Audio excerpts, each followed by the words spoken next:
Oficina de Derechos Humanos y Derecho Internacional Humanitario. A continuación, escucharemos unas palabras de bienvenida por parte del doctor Ricardo Castrillón Quintero, gerente de Salud Pública de la Secretaría de Salud y Protección Social de Antioquia.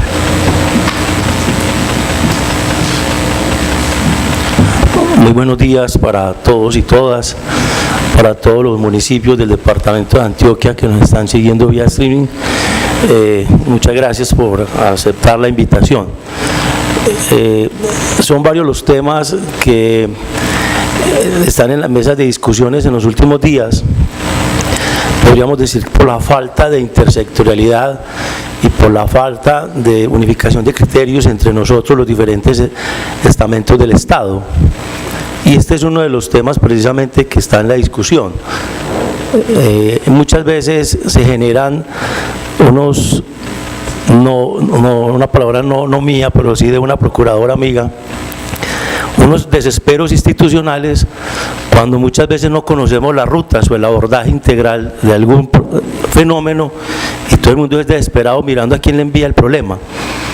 Y todo el mundo es, bueno, ¿y yo qué hago? ¿Y a quién se lo envío? Y el otro, ¿y yo qué hago? ¿Y para dónde lo mando? Entonces, precisamente eso es lo que queremos.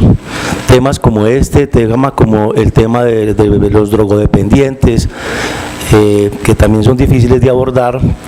Eso es lo que queremos, mirar las rutas, mirar el abordaje integral y mirar cuál es el papel de cada uno de los actores de nosotros, los miembros del Estado, en la atención integral.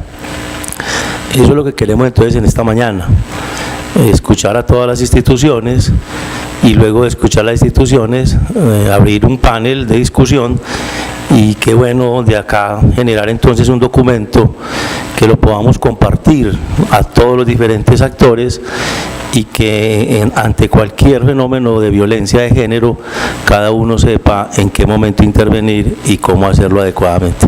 Esa es entonces la propuesta que tenemos desde la Gobernación de Antioquia, agradeciendo entonces a todas las instituciones, a todos los presentes, a todos los municipios, bienvenidos y espero sea una mañana muy productiva. Muchísimas gracias a todos.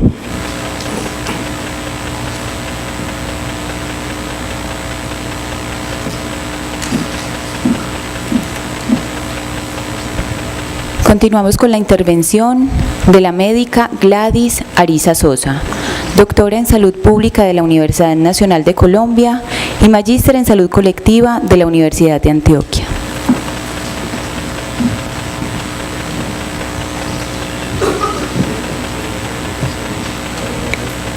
Buenos días, muchas gracias por la invitación. Yo les voy a presentar como unos lineamientos generales, fruto de la revisión bibliográfica, pero también de las conclusiones de varias investigaciones que he hecho respecto a este tema. Y les agradezco pues mucho la invitación en el día de hoy. Entonces yo quisiera empezar diciendo que la violencia hacia las mujeres es un problema de salud pública. ¿Y por qué es un problema de salud pública? Pues por tres razones que tienen que ver con su significado social, porque la violencia hacia las mujeres es una violación a los derechos humanos de las mujeres y esto tiene unas consecuencias para toda la sociedad, no solo para las mujeres y las familias. En segundo lugar, por el impacto colectivo. El día de ayer, pues en múltiples medios de comunicación se divulgaron las cifras de violencia hacia las mujeres en el mundo, en el país, en el departamento, en la ciudad de Medellín. Entonces es innegable que tenemos desafortunadamente unas cifras altas de violencia hacia las mujeres y que en el último año se han incrementado las cifras de los feminicidios. Y en la posibilidad de evitarla, esta no es un problema que sea de origen natural o biológico, que por la testosterona masculina o que sea una cuestión religiosa, cultural, inmodificable, no. La violencia hacia las mujeres es un problema que se puede transformar y que se puede erradicar totalmente. Entonces, por eso hay que intervenirlo. Obviamente el campo de las políticas públicas está en medio de una serie de tensiones y consensos, y tenemos pues unos actores que son favorables a prevenir y evitar la violencia, pero también tenemos otros actores que desafortunadamente no lo son. También tenemos algunas posturas tradicionales que, al fomentar unos modelos de familia, de pareja, de relaciones de género entre hombres y mujeres, pues están ayudando a perpetuar la violencia hacia las mujeres. Hasta ahora, aunque en el país, en el departamento y en la ciudad, pues se han implementado una serie de estrategias, programas y proyectos, uno, al hacer el balance, podría decir que no son totalmente uniformes, no son unos proyectos estructurales, y muchas veces las acciones son fragmentadas, muchas veces obedecen a proyectos que tienen un principio. Entonces, mientras se hacen todas las contrataciones, el proyecto empieza en marzo, y luego que sacaron los recursos y que no sé qué. Entonces son proyectos que no están todo el tiempo, que el personal muchas veces se contrata para cada proyecto, es con operadores diferentes, y entonces eso implica que hay que estar constantemente reentrenando al personal, y que a las acciones no tienen una continuidad ni se les dan los presupuestos. También tenemos los casos de que los presupuestos van disminuyendo año tras año, mientras la violencia va aumentando año tras año, ¿cierto? Entonces ahí hace falta mayor acción de todos nosotros como actores y sujetos del Estado, pues para que podamos realmente hablar de que haya unos programas de prevención y de atención de la violencia hacia las mujeres. Gracias. ¿Se aprendió? ¿Aló? Ah, bueno. Bueno, entonces es muy complejo hablar de estas acciones de prevención de la violencia a las mujeres por las relaciones de poder que implican, ¿cierto? Entonces, el poder patriarcal, androcéntrico, es decir, basado en los hombres, está estrechamente relacionado con el poder político, y es muy difícil intervenir estas representaciones sociales que son muy fuertes, muy hegemónicas, muy ancladas. Lógicamente hay unas resistencias sociales al reconocimiento de la violencia hacia las mujeres. Entonces muchas veces lo que ustedes ven es que se dan unos mecanismos como de equiparación, decir, no, es que las mujeres ahora son muy violentas, yo tengo una vecina que le pega al marido. Pero bueno, vamos a ver las estadísticas, cuánto es la proporción de mujeres que ejercen violencia, o más aún, vamos a ver en esas estadísticas cuánta de esa violencia que ejercen las mujeres es en respuesta a una violencia que han ejercido los hombres, ¿cierto? Y el derecho a la legítima defensa pues existe. También existe otro mecanismo que se llama la minimización, decir, no, es que eso no es tan grave, hay otros problemas más graves, tenemos el problema del PIB, tenemos el problema de no sé qué, y entonces eso le van restando como importancia. Entonces hay una serie de mecanismos que son a veces como muy sutiles, que los naturalizamos, parece que eso siempre hubiera sido así, que esto fuera inmodificable, y esto complica el asunto de intervenir esa violencia. Y obviamente también está la subjetividad de víctimas y perpetradores, ¿cierto? Entonces a veces la víctima inicia un proceso, una ruta, y en la mitad de la ruta decide parar o regresa con el agresor, y entonces eso genera como toda una serie de respuestas en los profesionales que les atienden. Y también desafortunadamente a veces los operadores de la salud, de la justicia o de la atención psicosocial tienen una serie de estereotipos y prejuicios que proyectan en las personas a las que están atendiendo. Entonces a veces, por ejemplo, se menosprecia a las víctimas. Entonces dice, no, es que pues yo sí tuve un problema de violencia en mi vida, pero como yo soy una persona tan inteligente, tan recursiva, con unos valores tan altos, yo pude sobreponerme. Yo no creo que está pobre, tan pobre, pobre, tan mal vestidita, no, ella no va a ser capaz. Entonces, si uno subjetivamente no ve al otro o a la otra que está atendiendo como un sujeto de derechos igual a uno, pues es muy difícil que le ayude a restablecer sus derechos. Y eso no es pues algo completamente consciente, porque si se hace consciente, pues la gente dice, ay no, pues claro, yo sí quiero restablecerle sus derechos y eso son cosas que ocurren muchas veces a nivel subjetivo, inconsciente, que no son planeadas, porque no es que los operadores de la justicia, de la salud y psicosociales seamos perversos, son cosas que ocurren, pero que hay que analizar y que hay que tratar de intervenir si queremos evitar esta violencia. Bueno, entonces, afortunadamente, pues desde las últimas décadas ya tenemos campañas específicas en algunas dimensiones de los derechos de las mujeres, y prueba de eso es que estamos aquí en este auditorio y que estamos haciendo esta transmisión. Entonces ya tenemos una mayor institucionalidad de género, tenemos las secretarías de las mujeres, tenemos las consejerías presidenciales, tenemos una serie de instituciones que nos favorecen intervenir esta violencia.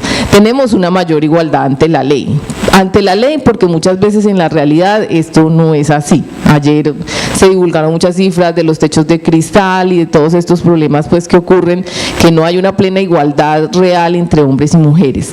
Hay unas políticas de afirmación positiva, ¿cierto? La ley de cuotas, todo esto que también favorece la participación de las mujeres y la prevención de la violencia. Tenemos leyes como la Ley 1257-2008 que combaten específicamente la violencia hacia las mujeres, y leyes posteriores como las de feminicidio y demás que también nos sirven en ese propósito. Y tenemos unos mayores equilibrios en cuanto a educación y menores desequilibrios económicos, pero sin embargo aún ahí tenemos desequilibrios, principalmente porque, por ejemplo, nosotros en Colombia no tenemos una política nacional de cuidado. Entonces los cuidados todavía están en manos de las mujeres, y eso no se tiene en cuenta en las cuentas nacionales ni en las cuentas de los hogares, y representa desventajas para las mujeres. Vamos a imaginarnos algo: hay un abogado y una abogada exactamente con el mismo nivel educativo, ambos especialistas, muy brillantes, pero tienen 2 hijos. Y un perro y una casa y mamás y bueno, un montón de obligaciones. Entonces, digamos, el abogado trabaja en 2 partes, ¿cierto? Entonces tiene unos ingresos mayores y le pagan, digamos, lo mismo que a la abogada, pero la abogada, como tiene que hacerse cargo de la casa, así contrate a alguien y estar pendiente de los colegios de los muchachitos y de las citas médicas de las mamás y yo no sé qué, entonces ya solo tiene un trabajo. Entonces fíjense, por ejemplo, que ellos están cotizando a la seguridad social y ella está cotizando por la mitad de lo que cotiza él. Y como las relaciones son contingentes, el día de mañana ellos se divorcian y entonces ella quedó con la mitad de la pensión que quedó él, ¿cierto? Pues, entonces miren cómo hay una serie de desequilibrios que están metidos en nuestro ordenamiento jurídico y de seguridad social y que tienen consecuencias reales sobre los hombres y las mujeres, ¿cierto? Bueno, entonces recientemente ya se empieza a considerar la violencia hacia las mujeres como un problema de salud pública, porque es que esto no se consideraba un problema de salud.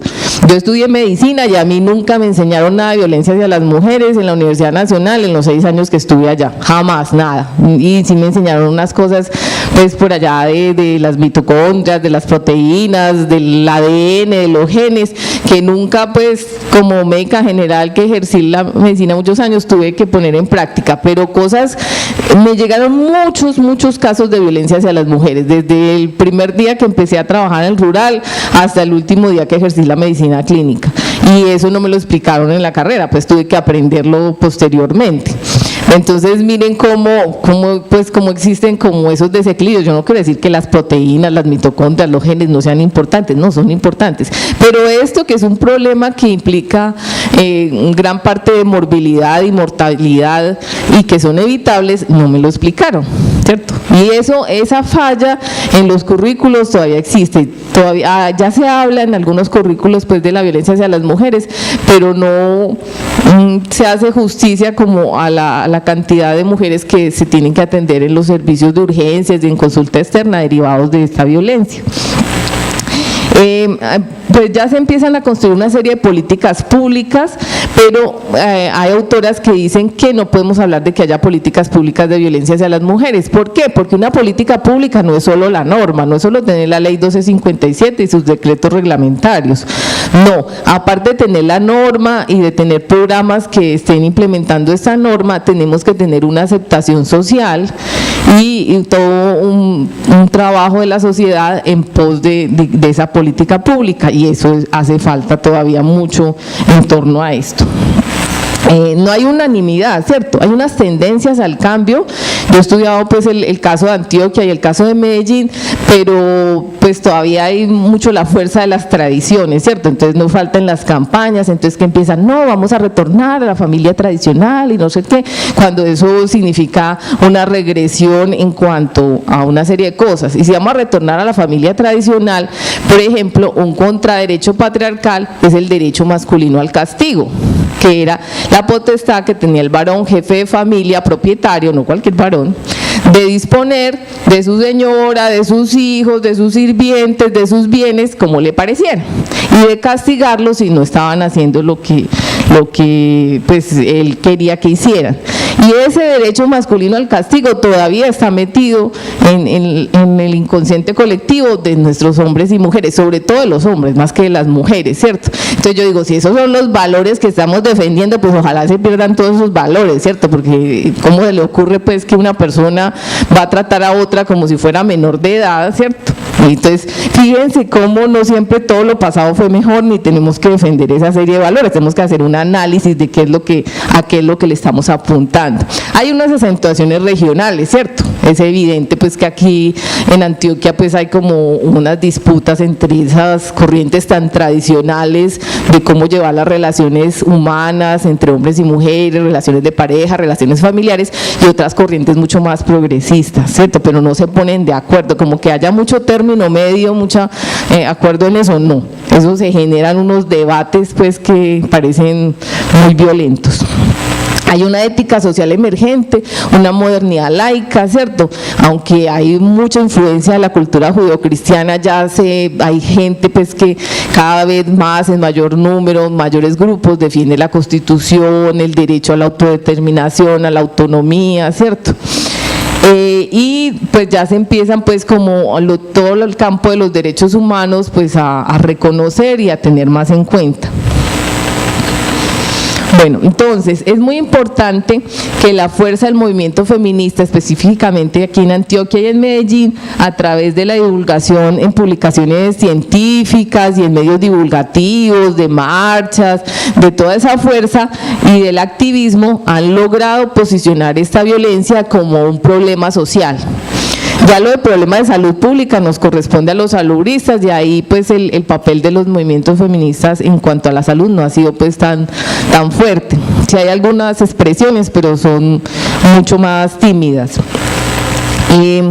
Y ya se empieza a reconocer que en esta violencia hay una corresponsabilidad, ¿cierto? Porque existe la tendencia a culpabilizar a la víctima, ¿cierto? Como el chiste barato que hay de que pues, usted, ¿por qué la violaron? Si iba por esa calle oscura con esa minifalda a esa hora, ¿cierto? Entonces la responsabilidad es de ella, no el tipo pues que pensó porque la mujer iba por esa calle oscura con una minifalda que tenía derecho a utilizar el cuerpo de esa mujer como si ya no fuera un sujeto, como si fuera una cosa. Entonces es lo mismo, entonces va la mujer a poner la denuncia y entonces le dicen, ay, pero ¿será que usted no se arregla con él? Ay, no, yo no se la recibo, vaya, piénselo bien y vuelve. Y eso está en contra de todas las normas y todo, pero eso ocurre, pues porque eso se lo dicen a uno las señoras todos los días, y ocurrió hace 20 años y sigue ocurriendo desafortunadamente hoy día, cada vez menos, ¿cierto? Pero sigue ocurriendo y no debería ocurrir ni una vez, porque no sabemos si esa señora que no le recibieron la denuncia fue la que una semana más tarde, un mes más tarde, 3 meses más tarde fue la víctima de feminicidio, ¿cierto? Entonces ahí hay que tener como mucho cuidado. Entonces hay una corresponsabilidad no solo de los dos integrantes de la pareja, los dos, hombre y mujer, porque generalmente hay las mujeres y cambian las mujeres, y los hombres que pues si no se transforman, pues esta violencia no se va a acabar, pero no solo de ellos, de las familias, de los cercanos, la parte laboral, de las organizaciones, las instituciones, todos ellos tienen que ver en la violencia hacia las mujeres, no es un asunto de la mujer individual. Y hay una serie de resistencias políticas, como les decía, hay múltiples posturas, entonces a veces sale una norma progresista y entonces llegan las fuerzas que son muy tradicionales y devuelven la norma, y ahí nos hemos pasado pues como en unos vaivenes en las últimas décadas. Entonces, yo estuve revisando lo que dice ONU Mujeres en este centro virtual de conocimiento para poner fin a la violencia contra las mujeres y las niñas, de las recomendaciones que dan a los países sobre cómo deben ser esas medidas de prevención y atención de la violencia. Y esto coincide plenamente pues con los resultados de mis investigaciones. Esto es aplicable a Antioquia y a Medellín. Entonces, los componentes básicos de una estrategia amplia que busque prevenir esta violencia, ¿en qué consisten? Primero, en invertir en la igualdad de género, ¿cierto? Y el empoderamiento de las mujeres, es decir, cambiar las normas de género y trabajar también con los hombres y con los niños. Y hay que invertir, o sea, hay que meterse la mano al drill, hay que tener recursos, los recursos deben ser continuos, deben ser suficientes, ¿cierto? No debe ser una cosa, ay no, entonces hagamos una norma de transversalización, pero entonces no le pidamos dinero a nadie, no. Pues en este mundo capitalista neoliberal no se pueden hacer estas campañas sin dinero. Hay que introducir o reformar la legislación, lo que sí hemos hecho aquí en nuestro país, pero recientemente estuve leyendo que el doctor Carlos Gaviria decía que si trajéramos a un extranjero y lo encerráramos en una habitación y le diéramos a leer toda nuestra constitución, nuestras leyes y todo, y lo sacáramos, él diría, no, este es el país perfecto. Pero si a ese mismo extranjero no lo metemos a esa habitación y lo sacamos pues a nuestro mundo real, diría, pero ¿qué es esto? Aquí no hay normas, aquí no hay leyes, aquí no hay constitución. Entonces hay una diferencia muy grande entre el país real y el país normativo, desafortunadamente, y aún esto es cierto. Hay que garantizar políticas multisectoriales y planes nacionales de acción integrales, ¿cierto? Porque esto no se puede trabajar solo desde la Secretaría de las Mujeres, no, esto hay que trabajarlo desde todas las secretarías, y en especial las más androcéntricas, las más patriarcales, las que más plata tienen, las que más recursos manejan, de todo tipo, ¿cierto? Bueno. Entonces, hay que garantizar lo que les decía, esos presupuestos, hay que promover la prevención primaria en los diferentes sectores, porque una cosa que casi nunca se hace es prevención primaria. En salud hablamos de 3 tipos de prevención. Prevención primaria es antes de que ocurra un fenómeno. Prevención secundaria es detectarlo a tiempo. Y prevención terciaria, evitar las secuelas. Les voy a poner un ejemplo facilito, con la presión alta, la hipertensión. Entonces, ¿qué es una estrategia de prevención primaria? La estrategia de prevención primaria es hacer ciclovías, promover alimentación sana, tal. La prevención secundaria, detectarla a tiempo. Y la prevención terciaria, evitar las secuelas. Y lo mismo hay que hacer en la violencia, pero nosotros solo hacemos prevención secundaria y terciaria y fragmentaria, no la hacemos a todo el mundo. Hay mujeres que necesitan atención y no alcanzan porque no hay suficientes profesionales, y necesitamos hacer prevención primaria, promover relaciones de género equitativa entre niñas y niños, y eso se tiene que hacer en educación, con medios de comunicación, ¿cierto? Porque pues si hacemos unas campañas muy bonitas, pero por ejemplo en la radio el reggaetón promueve una violencia sexual hacia las mujeres, no hicimos nada, ¿cierto? Entonces la salud implica los determinantes sociales de la salud e implica un trabajo intersectorial, eso no es que sea ajeno a nosotras y nosotros, y hay que fortalecer los principales sectores, ¿cierto?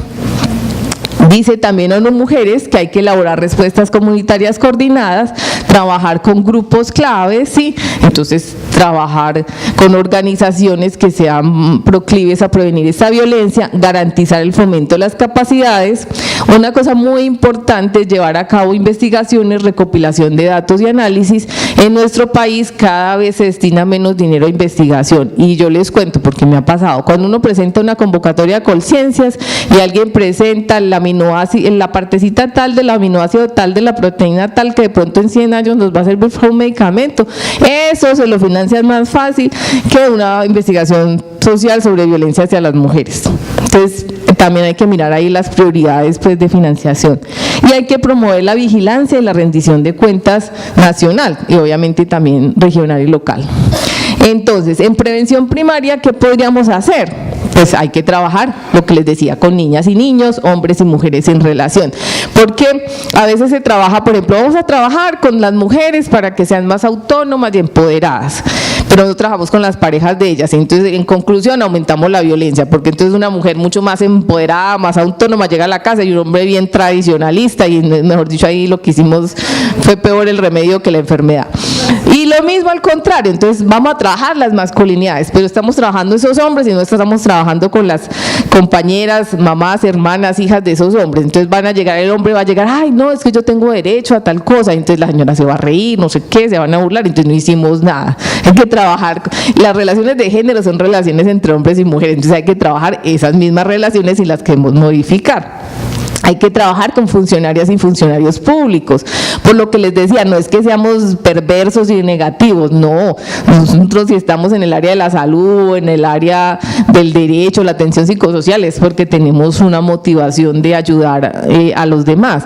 Pero muchas veces de manera inconsciente ponemos una serie de obstáculos y no permitimos unas acciones integrales. Y hay personas que estudiaron esto y quién sabe qué pasó, no porque lo estudiaron, pero hay personas que sí, francamente, están poniendo obstáculos a una atención con equidad. También hay que trabajar con los periodistas, con los medios de comunicación. ¿Por qué? Porque entonces dicen, porque yo estudié, por ejemplo, la prensa, entonces dice, por honor mató a 5 personas en Pakistán. Entonces, por honor, eso no fue honor, ¿cierto? Eso es un delito. Entonces, ¿cómo presentamos la noticia? En Pakistán, como si eso no ocurriera aquí, en Medellín, porque ocurre desafortunadamente en Medellín, o en cualquier pueblo de Antioquia. Entonces, bueno, ¿cómo vamos a presentar esa noticia? Podemos presentar la misma noticia, el periódico quiere vender muchos números, listo, véndalo, ¿cierto? Pero ¿cómo la presenta? No, hombre en contra de todo lo esperable, asesina a su familia, que estos casos no se den más, se va a procesar, ¿cierto? Pues algo como que transmita otro mensaje, pero así quedamos como que eso es por honor, o sea que si otro hombre mata a toda su familia, está defendiendo el honor. ¿Cuál honor? ¿Cierto? Pues que eso ya ha sido un valor hace siglos, pero no podemos seguir promoviendo eso. Hay que difundir casos exitosos. Hay hombres que están en la cárcel por haber incumplido alimentos, por haber asesinado a la esposa, por haber asesinado a los hijos. Eso hay que difundirlo, ¿cierto? Porque es que nunca difundimos esos casos. Difundimos el tipo que se voló, y yo creo que no todos se vuelan, ¿cierto? Pues aquí está la policía y diferentes entidades de gobierno. Yo creo que muchos los capturan, los procesan, pagan por eso. Pues debemos difundir eso, ¿cierto? Porque si todo es impunidad, pues apague y vámonos. Lo que les decía, la forma de presentar las noticias, hacerles un contexto, analizar qué fue lo que pasó, ¿cierto? No todo amarillista y todo va a ser así, y todo siempre seguirá siendo así. Y el asunto de las telenovelas, a la gente le encantan las telenovelas, le ponen cuidado a eso. Cuando yo estaba haciendo mi tesis doctoral, yo no estaba preguntando por las telenovelas cuando estaba haciendo las entrevistas y los grupos focales, o sea, las entrevistas grupales, y en todas me hablaban de una novela que se llamaba El último matrimonio feliz, que eran 5 parejas, y una de esas parejas, una actriz muy famosa, tenía problemas de violencia, pero fue hasta muy bueno el tratamiento que le hicieron, porque ella pudo dejar al agresor y encontró su príncipe azul y yo no sé qué más, que no era agresivo, ¿cierto? Entonces, bueno, eso pues yo no estoy a favor del príncipe azul, pero si en las novelas presentan eso, pues la gente va a empezar a decir, ay sí, yo tengo ese problema, ay, pero sí, mira, yo puedo dejar este tipo y me consigo otro mejor, ¿cierto? Entonces, bueno, esas cosas son importantes y eso ayuda a transformar pues las representaciones sociales de las personas. Entonces hay que trabajar lo que les decía, feminidades y masculinidades generosensibles, porque uno generalmente habla de masculinidades generosensibles y piensa que todas las feminidades son generosensibles. No, hay mujeres, hablaba con una profesora de la Universidad de Antioquia, una destacada psicóloga, me decía, no, hay mujeres muy perversas, muy malas. ¿Quién dijo que uno por ser mujer es bueno? Sí, tiene toda la razón. Y hay hombres también muy perversos y muy malos, y hay hombres también muy buenos.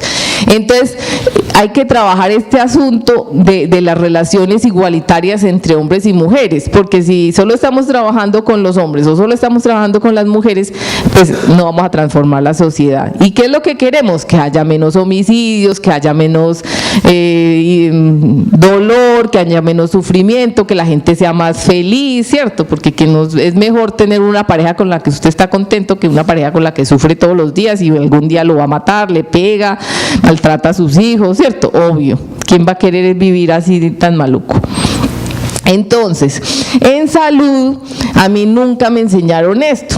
Y cuando ya estaba haciendo el doctorado y todo eso, y las investigaciones, entonces esto tan simple, esto es tomado de la Consejería Presidencial para la Equidad de las Mujeres. Entonces dice, mire, cuando hay una ruta de atención a las mujeres víctimas en cualquier parte del país, pero yo les diría en cualquier parte del mundo, estos son los 3 pasos, ¿cierto?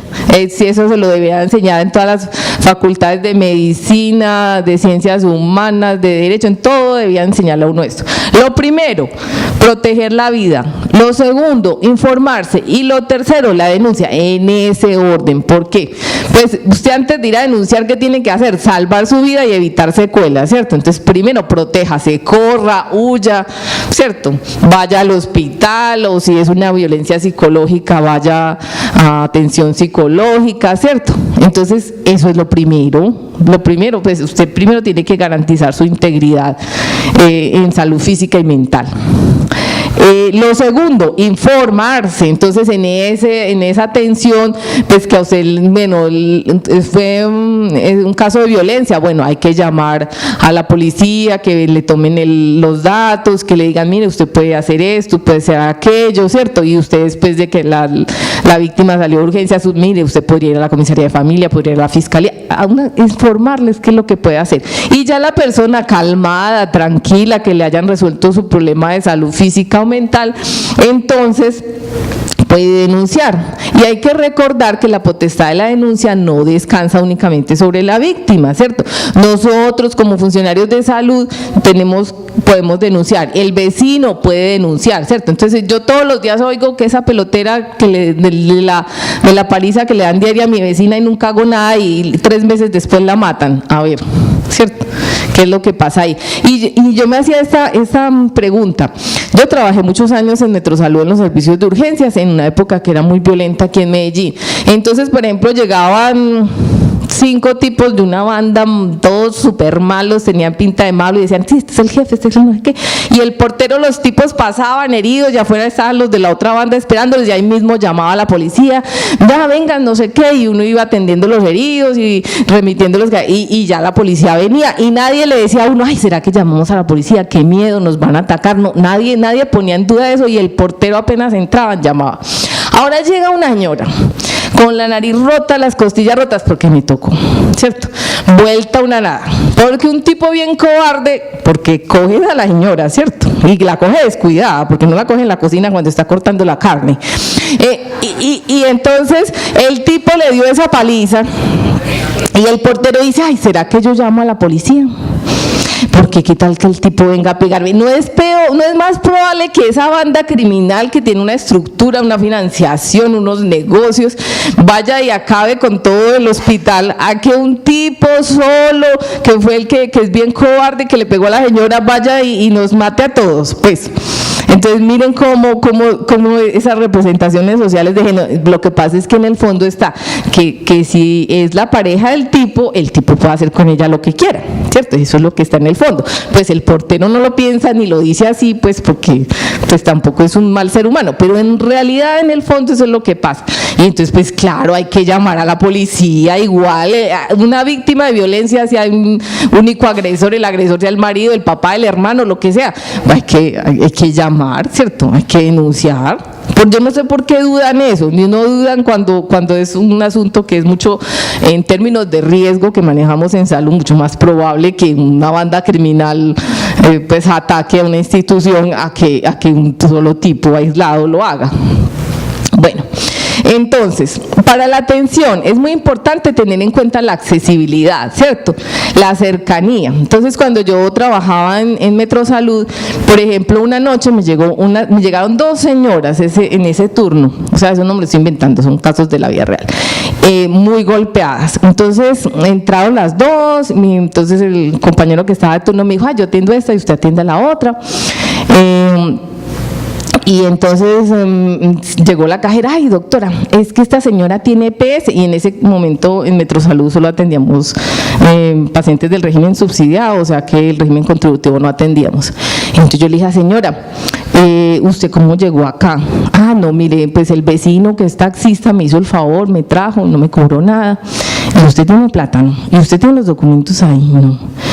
Y si yo la devuelvo, ¿usted qué hace? Me voy caminando para la casa. El problema es que tengo que irme para la casa donde está ese tipo. Y yo, pues preguntarle, ¿cierto? Entonces, ¿qué les dije? Esta señora la dejamos acá, porque pues imagine cómo la voy a volver a que se vuelva caminando a las 3 de la mañana con la nariz rota, las costillas rotas, no, ¿cómo se les ocurre?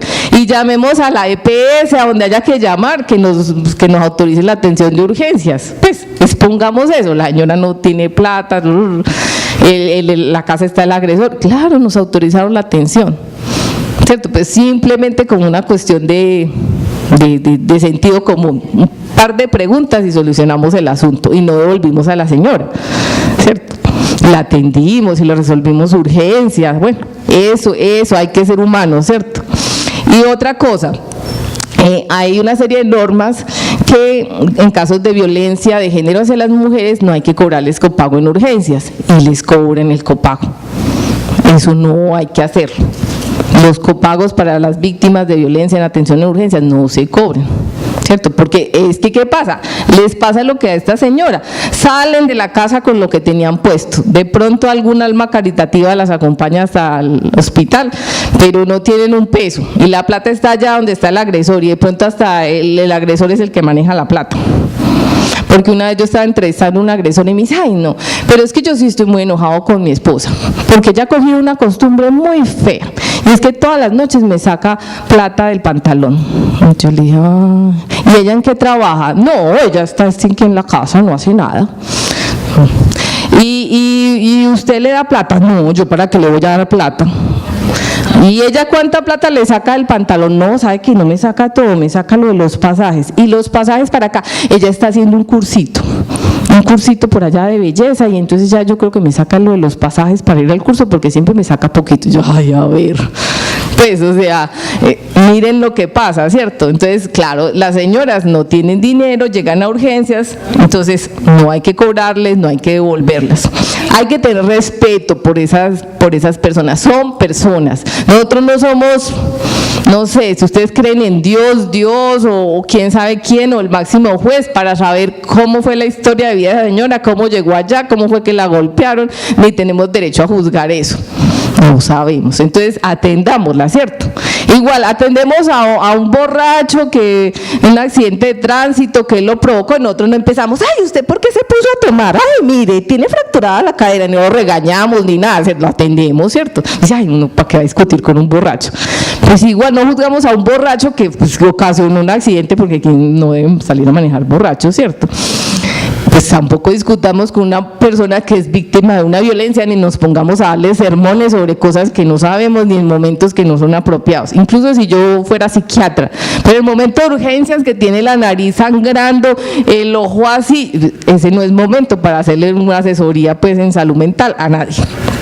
Bueno, hay que mirar a las víctimas en igualdad, como sujetas de derechos, no inferiorizarlas. No, ay, está pobre, mírela tan mal vestida, ay, mírela tan feíta, no es tan bonita como yo, ni tan inteligente. No, eso no nos corresponde. Bueno, no juzgar, ¿cierto? Hay que tener empatía, tratar de ponerse en el lugar de ella, ay, ¿cómo se sentirá? Mire esa nariz, mire cómo está. Entonces, bueno, vamos a tratar con respeto, voy a hacerle las preguntas que sean necesarias, ¿cierto? Voy a aliviarle el dolor, lo que me corresponde.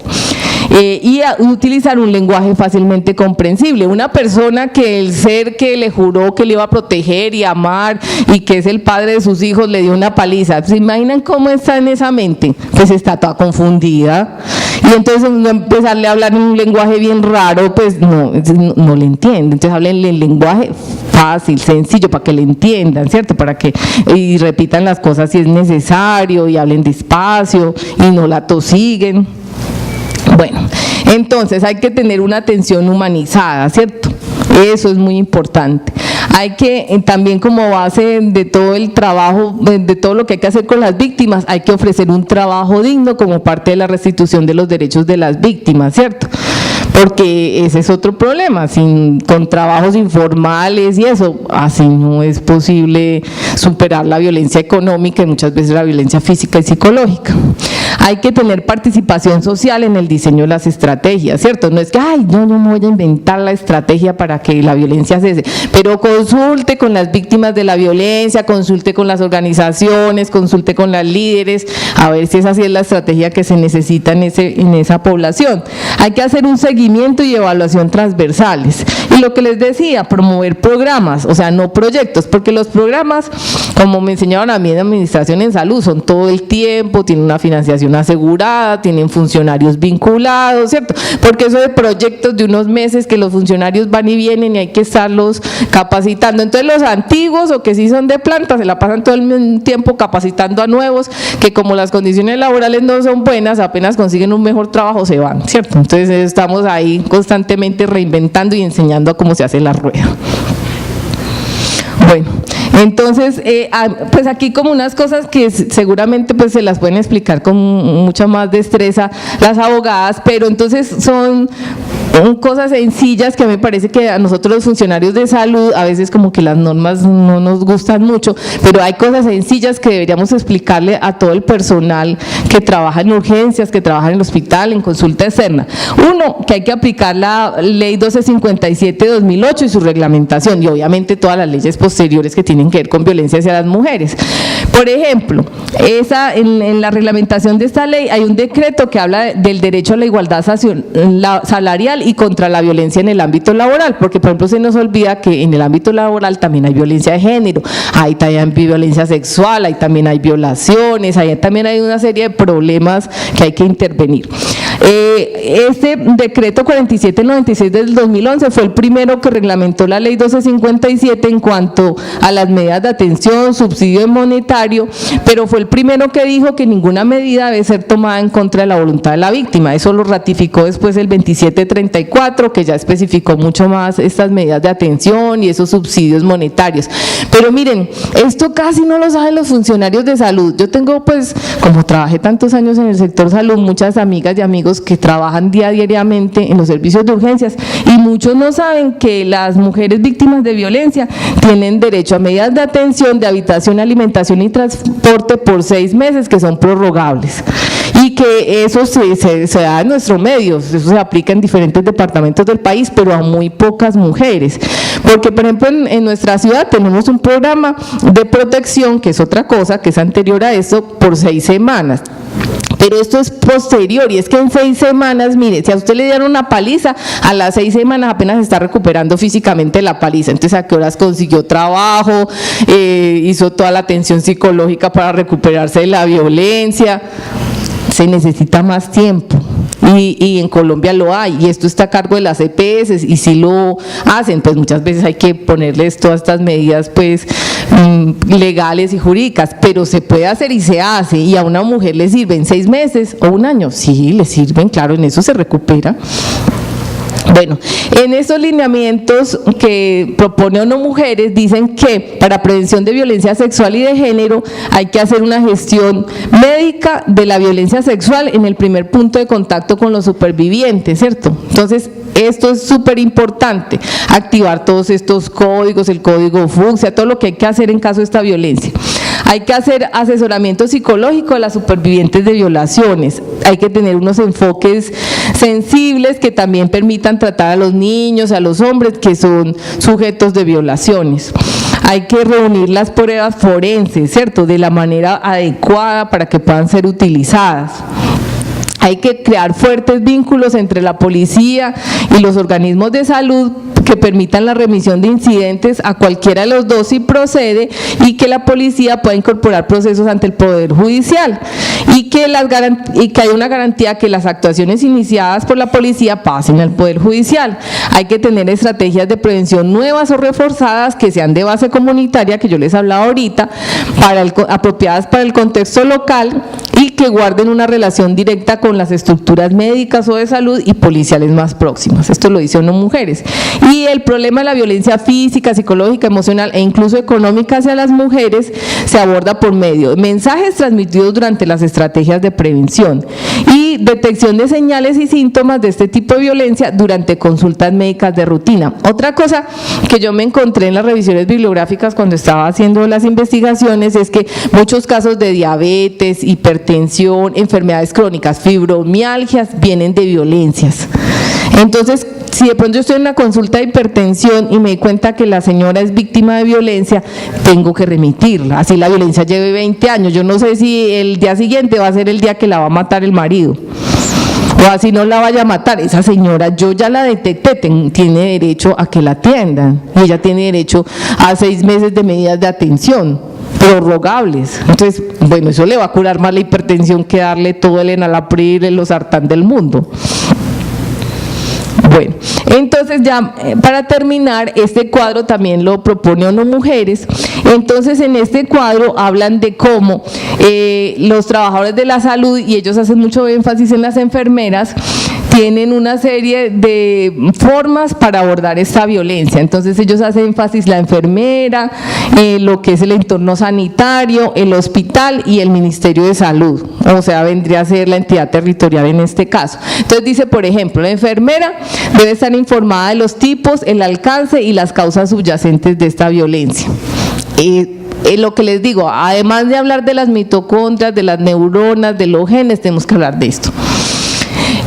La clínica o el entorno sanitario debe formular las políticas sobre violencia para las mujeres. Yo creo que más que formularlas, pues ponerlas en práctica. El hospital debe aceptar remisiones y actuar como un punto de referencia de otros servicios que se ocupan de la violencia contra la mujer. Y el Ministerio de Salud debe condenar públicamente la violencia contra la mujer, como este foro que estamos haciendo hoy. Eso está muy bien. Hay que detectar los casos de abuso durante las consultas de salud reproductiva, ¿cierto? Porque eso, los casos de enfermedades de transmisión sexual en adolescentes, en niñas, muchas veces son por violencia, o en mujeres adultas, ¿cierto? Hay que velar porque haya una privacidad en las consultas y estar informado, lógicamente, de esos tipos de violencia. Hay que prestar apoyo emocional a las mujeres, validando sus experiencias de manera imparcial y estar dispuestos a escuchar. Eso es muy importante. Si tenemos poquito minuto en la consulta, remitámosla a psicología, a trabajo social, a un servicio donde la puedan ayudar, ¿cierto? No es que, ay no, yo no voy a escribir eso porque tengo 20 minutos y estoy en el minuto 19. ¿Y qué tal que esa señora la maten? Bueno, hay que exhibir carteles y folletos en los que se condene la violencia contra la mujer, elaborar protocolos, que en Colombia los tenemos elaborados, y la resolución 412 tiene unas guías de atención, pero eso casi no se aplica. Las guías de atención de la violencia sí se aplica, lo de la violencia sexual, pero lo de la violencia de pareja casi no se aplica. Y todo el apoyo en la formulación de políticas y protocolos que también existen en nuestro medio sobre cómo abordar esta violencia. Y hay que suministrar un cuidado clínico apropiado, lo que son anticonceptivos de emergencia, pruebas de embarazo, pruebas de detección y tratamientos de ITS, dar información sobre la IVE, y prestar apoyo al personal que esté interesado en ayudar a estas mujeres, promover el acceso del personal a la capacitación como lo que estamos haciendo hoy, e incorporar programas de estudio especializados sobre la violencia contra la mujer en la capacitación de los trabajadores de la salud. Yo creo que eso hay que hacerlo desde el pregrado, pero lo que les digo, se hace poco. Entonces, como yo les voy a dejar la presentación, aquí hay una bibliografía de referencia y bueno, les agradezco mucho, era como una cosa muy general. Muchas gracias.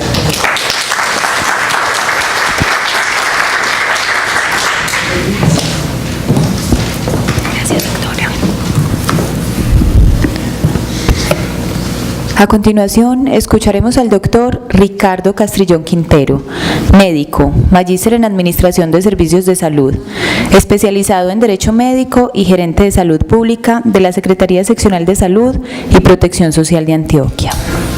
Doctor, Bueno, la presentación tenía 3 momentos, uno que son las cifras estadísticas de Antioquia y algunas de las subregiones. El segundo momento era como el qué hacemos y cuál es el deber de los municipios, y el último eran como unas generalidades. Con la excelente presentación de la doctora Gladys, pues creo que las últimas no las voy a presentar porque sería pues repetir. La tendencia a la violencia de género, como bien saben ustedes, esto no era un evento de interés en salud pública. Solo desde hace 4 años se convierte en un evento de interés en salud pública. Entonces hoy nosotros tenemos 108 eventos de interés en salud pública. Y ahí están todo ese tipo de violencia, la violencia intrafamiliar, la violencia de género, la violencia contra los niños y otros tipos de violencia. Entonces por eso los datos estadísticos son muy recientes. Y si uno mira los datos estadísticos del primer año, son demasiado bajitos, porque existía un miedo a la denuncia, un miedo a informar, un miedo a que todos los generadores primarios de datos entregaran esa información a un medio donde se recoge toda esta, que se llama Civigila. Entonces, todos los actores deberían estar reportando los eventos al Civigila. El Civigila lo que hace es que recoge todos los eventos del departamento y los lleva a la Nación, y la Nación los lleva a una página que se llama el CISPRO. Entonces ustedes toda esta información la pueden revisar en el CISPRO o la pueden revisar acá en la Gobernación de Antioquia. Si miramos, pues año tras año hay un incremento. Bueno, esto no alumbra. Entonces vemos que en el 2007 hay un incremento comparado con el 2016 y con el 2015. Vamos subiendo, digamos, el número de casos. Si revisamos entonces, de acuerdo a la modalidad de la violencia, seguirá siendo la violencia física la más importante, también con un aumento del 2017 con relación al 2016. Y además de eso, vemos que también la violencia sexual está en un segundo plano, la violencia psicológica, la negligencia, el abandono en menos, pero se siguen presentando. Yo lo encuentro, espera. Era por el otro lado, tampoco. Bueno, sigamos mejor. Muy bien. El número de casos, según lo que hemos encontrado, se presenta mucho más en las mujeres. Podríamos hablar casi de entre un 85 y un 90% más en las mujeres. No, definitivamente no me quiere funcionar. Igual en el año 2017, digamos que el comportamiento es mucho mayor en hombres que en mujeres y que sigue en aumento. Pero aquí es donde ya hay cosas interesantes. La violencia, por ejemplo, sexual, miren ustedes cómo va disminuyendo, la que está de rojito, a través de la vida. Pero aquí queda un llamado de atención a los que manejan programas con adultos mayores. ¿Qué está pasando con la violencia sobre los adultos mayores? Las violencias sexuales contra el adulto mayor, o no se ven o no se están reportando. Entonces, si miramos la violencia sexual, el número más alto sería ese 48.4, es entre los 10 y los 19 años. Y si miramos la negligencia y el abandono, pues son en las edades extremas. Se presenta más en los niños de 0 a 4 años, pero vuelve a presentarse por allá en los adultos mayores, que es supremamente preocupante hoy en día. Y lo hemos dicho en varios eventos, envejecer es ya casi que un problema en el país, y envejecer solo es un doble problema, y envejecer pelado es llevado el diablo. Entonces tenemos mucho abandono y muchos problemas con el adulto mayor. La violencia psicológica se presenta ya más entre los 25 y los 64 años, ya más, digamos, en parejas o familias mucho más estables, y la violencia física está más o menos entre los adultos jóvenes, entre los 25 y los 39 años. Esta entonces es la tendencia en Antioquia. Si miramos en el año 2016, que es el verde, teníamos casi que 3, 4 subregiones que pasaban la tasa de Antioquia. Oriente era demasiado crítico, seguido por el suroeste, el nordeste y el occidente. Y el Valle de Aburrá pues estaba muy cerca a la tasa de Antioquia. Pero si miramos en el 2017, hay un cambio fuerte y es el Valle de Aburrá el que pasa a tener el mayor número de reportes, estando por encima de la tasa de Antioquia. Entonces esa es la distribución entonces en las diferentes subregiones del departamento. Ahora hablaban de un tema interesante. Nosotros somos un departamento también de subregiones muy heterogéneas. Las culturas del occidente muy diferentes a las del oriente y muy diferentes a las del Urabá. El tema del machismo es diferente en las subregiones, el tema del paternalismo, todas esas cosas. Y según el género por grupo de edad, vemos entonces los adolescentes entre los 10 y los 19 años, que son el grupo de edad donde mayor afectación hay, con una tasa demasiado alta, es donde más problemas tenemos. De ahí seguiríamos entre los de 20 y 24, y como les digo, los adultos mayores terminan siendo con una tasa muy baja, pero hay que investigar porque son muchas las quejas que se presentan sin estar en el reporte, sin el reporte. Entonces podríamos tener ahí alguna sorpresa. Y cuando hablamos de la distribución de violencia de género por grupo vulnerable, el grupo vulnerable siempre van a ser los adolescentes, entre los 10 y los 19 años, ahí donde están el mayor número de problemas de violencia de género, seguido de los niños menores de un año, perdón, hasta los 10 años, seguidos de las víctimas del conflicto armado, las gestantes, adulto mayor, el negro, el indígena, el discapacitado. Esa es más o menos la distribución que tenemos nosotros de acuerdo al Civigila.